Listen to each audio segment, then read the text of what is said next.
Vamos, hermano, rápidamente para aprovechar el tiempo a leer en el segundo libro de Samuel, versículo 1, dice la palabra del Señor.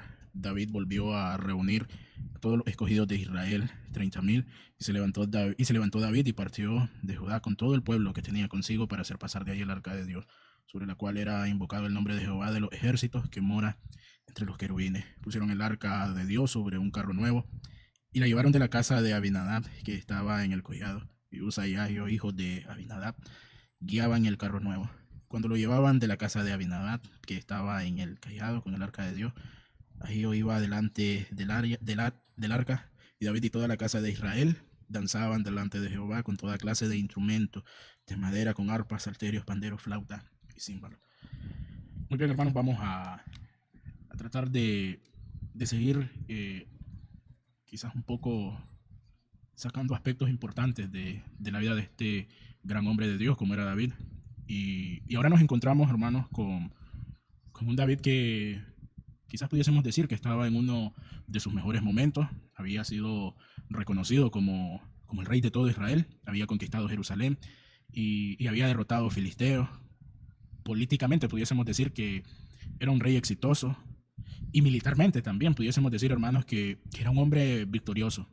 Sin embargo, hermano, la increíble vida de un hombre como David, con el éxito siendo una realidad en la vida de él, David comprendió que el éxito de dicha nación no dependía solamente de un buen gobierno, hermano, o quizás no dependía de un ejército fuerte. Y David había comprendido que lo más importante era que Dios ocupara el centro en la vida del pueblo. Y mira, hermanos, que durante muchos años el Arca del Pacto había permanecido olvidada, y luego eh, el reinado de Saúl, pudiésemos decir que casi no se le dio importancia. Y David entendió, hermanos, que antes de seguir engrandeciendo el reino que ya era victorioso, que ya tenía militarmente muy victorioso, que políticamente era muy exitoso, David había entendido que antes de seguir engrandeciendo tales cosas, el reino debía de restaurar la adoración y devolver ese símbolo de la presencia de Dios al centro de Israel. Y mira, hermanos, que este capítulo, y tomando otro tema de importancia en la vida de David, desencadena cosas que podemos usar de mucho provecho. Este capítulo nos enseña que cómo debemos de relacionarnos como creyentes, hijos de Dios, y vamos a observar el deseo de la presencia que tenían ellos, esa obediencia, esa reverencia y esa verdadera adoración que quizás es muchas veces confundida cuando se toca el tema de cómo David adoró, y este asunto de que danzaba y corrompida y todo este asunto. Pero centrándonos en lo que hemos leído en el capítulo 6 del segundo libro de Samuel, el versículo 1 y el versículo 2, dice que ya David no estaba en una cueva, como recordamos la lección pasada. Ahora dice que David reunió a todos los escogidos de Israel, 30,000. Y ahora, hermano, lo primero que llama la atención es que viene David y organiza una gran convocatoria para traer el arca. Reúne a 30,000 hombres, y no para ir a una guerra, sino para buscar la presencia de Dios. Porque eso era lo que representaba. El arca representaba el gobierno que tenía Dios sobre Israel. Y dentro de ellas, pues ya sabemos que estaban tablas de ley, la vasija con maná, la vara, y hermano, sobre ella habían cosas, el propiciatorio, donde el sumo sacerdote ofrecía la sangre en el día de la expiación, y era el símbolo de que Dios habitaba en medio de su pueblo. Y David entendió algo que muchos, qué sé yo, gente poderosa, hablando políticamente o militarmente, pueden llegarse a olvidar por todo el éxito que tienen a su alrededor.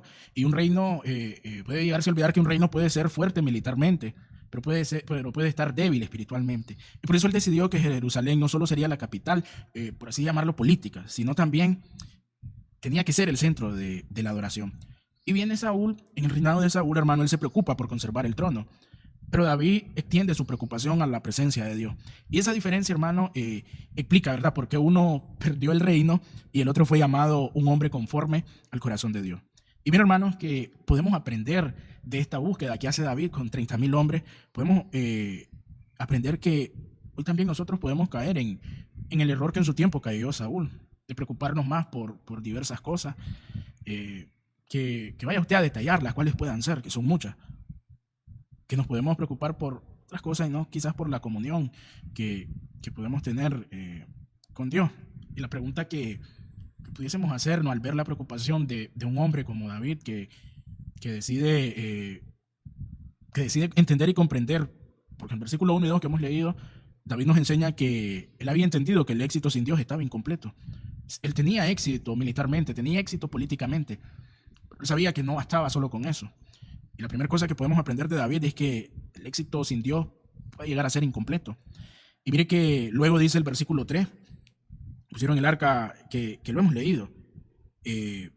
Viene ahora y David tenía ese buen deseo. Y mire que la primera cosa que aprendemos de David, hermanos, es que en el versículo 1 y 2, David entendió que el éxito sin Dios estaba incompleto. Pero el versículo 3 al versículo 7 podemos entender que las buenas intenciones no sustituyen la obediencia. ¿Y por qué? Vamos a leer los 4 versículos, pero sí vamos a entender la idea principal. David tenía un buen deseo, pero tomó una mala decisión. En lugar, hermanos, de transportar el arca como Dios lo había ordenado en la ley, viene David y la coloca sobre un carro nuevo. A simple vista, hermano, parecía una excelente idea. Era un carro nuevo, digno del arca.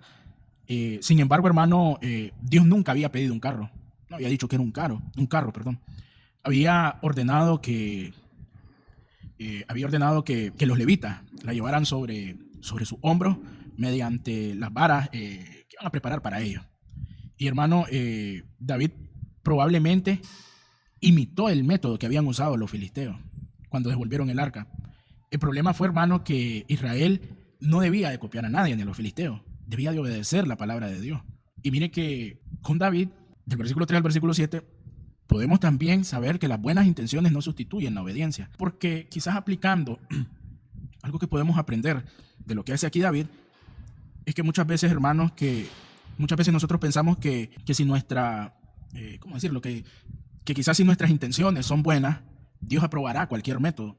Y es algo de la falsa doctrina que hoy el mundo utiliza, que no importa cómo vaya el mensaje, dicen ellos, al final es palabra de Dios y puedes, qué sé yo, dar el mensaje como tú quieras. Pero David nos enseña que una buena intención no sustituye la obediencia. Y bien, hermanos, que Dios no aprobará cualquier método.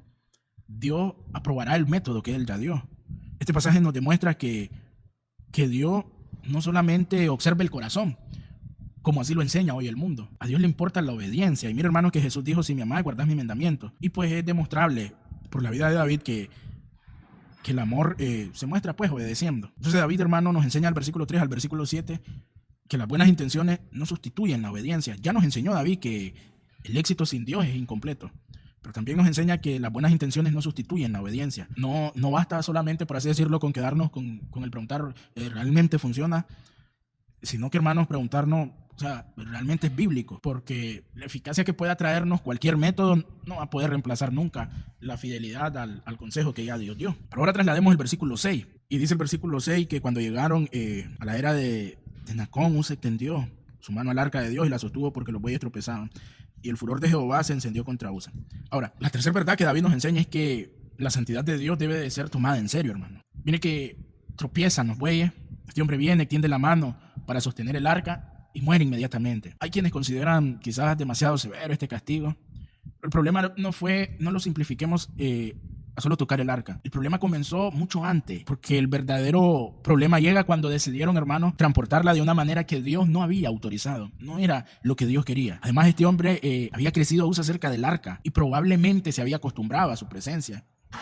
Y mire que la familiaridad, hermano, quizás hizo que perdiera el temor reverente que debía de tener. Y una de las cosas que más me llama la atención y es increíble en estos 2 versículos, hermano, es que pudiésemos decir que lamentablemente ese mismo peligro existe hoy para con nosotros, porque podemos, hermanos, quizás acostumbrarnos tanto y tanto a las cosas de Dios que quizás podemos llegar a dejar de valorarlas. Es decir, escuchamos una predicación quizás sin atención, quizás oramos mecánicamente, asistimos a los cultos por costumbre, y esta porción de la Biblia nos muestra que la santidad de Dios debe de ser tomada en serio. Es decir, Dios sigue siendo el mismo Dios santo que se reveló allá en el Antiguo Testamento. Es decir, la gracia, hermano, de Dios no elimina su santidad. Por eso es que no debemos, quizás este versículo nos enseña, la enseñanza que nos da es que no debemos tomar a la ligera las cosas de Dios, ya que la reverencia, hay un sector que cree que es una tradición antigua, y no, hermano, eso es una actitud permanente del corazón.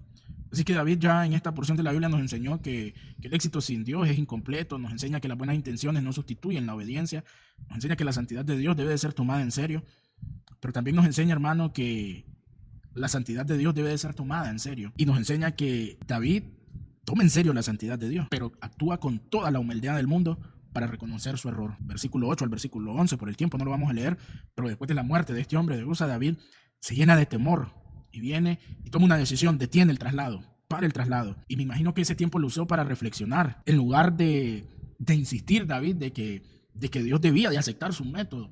Al final de todo pudiésemos nosotros pensar que era una buena intención lo que David estaba haciendo. Mira, hermanos, que él se llena de ese temor y decide detener este traslado, y durante 3 meses el arca permaneció en la casa de Obed Edom, y como que ese tiempo se usa para reflexionar.